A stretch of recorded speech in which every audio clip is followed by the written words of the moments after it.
Saat kehamilan sudah semakin besar dan semakin dekat dengan waktu persalinan, ibu hamil memang dianjurkan untuk lebih sering memeriksakan kondisi kehamilan. Memeriksakan kehamilan saat di trimester ketiga memang penting untuk dilakukan, terutama melakukan pemeriksaan USG. Melakukan pemeriksaan USG memiliki banyak manfaat bagi ibu hamil, sekaligus membuat bunda mendapatkan beberapa informasi penting seputar pertumbuhan dan perkembangan janin di dalam kandungan. Nah, pada edisi kali ini akan kita bahas beberapa informasi penting yang perlu bunda ketahui saat melakukan pemeriksaan USG di trimester ketiga kehamilan. Yuk kita bahas, bun! Sebelum dimulai, jangan lupa support channel ini dengan cara klik tombol subscribe yang ada di bawah agar dunia bunda semakin semangat menyampaikan informasi yang bermanfaat.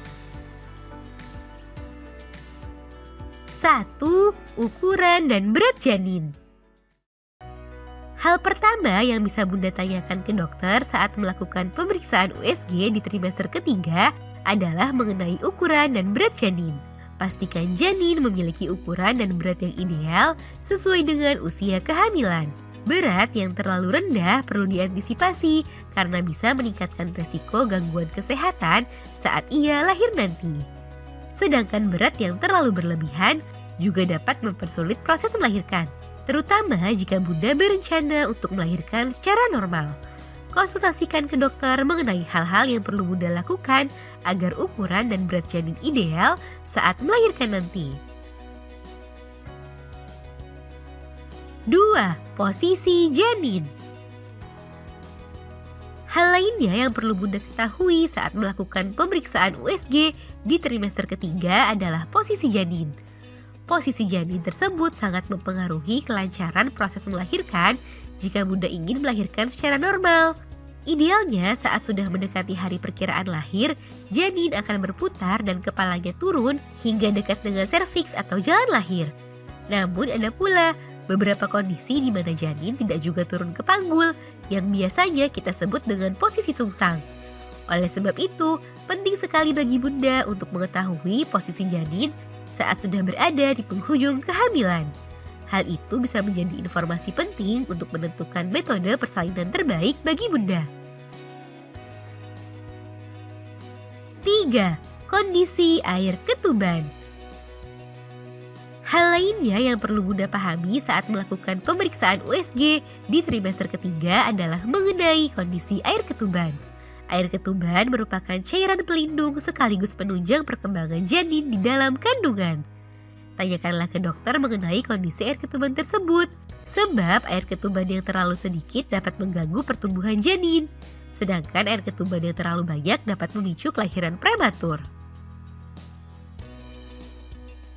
4. Letak dan kondisi plasenta. Saat melakukan pemeriksaan USG di trimester ketiga, tanyakan juga pada dokter mengenai kondisi dan letak dari plasenta. Plasenta merupakan organ yang tumbuh bersama janin yang menghubungkan bunda dengan janin di dalam rahim. Pastikan kondisi plasenta baik dan posisinya tidak menghalangi jalan lahir sebagian atau bahkan menutup jalan lahir secara penuh. Sebab hal itu bisa meningkatkan resiko munculnya perdarahan dan komplikasi saat persalinan. Jadi jangan lupa tanyakan juga ke dokter mengenai letak dan kondisi plasenta tersebut ya bun. 5. Denyut jantung janin.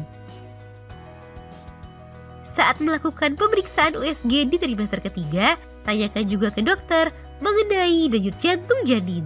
Hal tersebut berguna untuk mengetahui kondisi dari janin. Denyut jantung yang normal dapat mengindikasikan janin berada dalam kondisi yang baik dan sehat. Nah itu dia bun, beberapa hal yang harus bunda perhatikan dan tanyakan ke dokter saat melakukan pemeriksaan USG di trimester ketiga kehamilan. Semoga informasi ini bermanfaat ya bun. Sekian.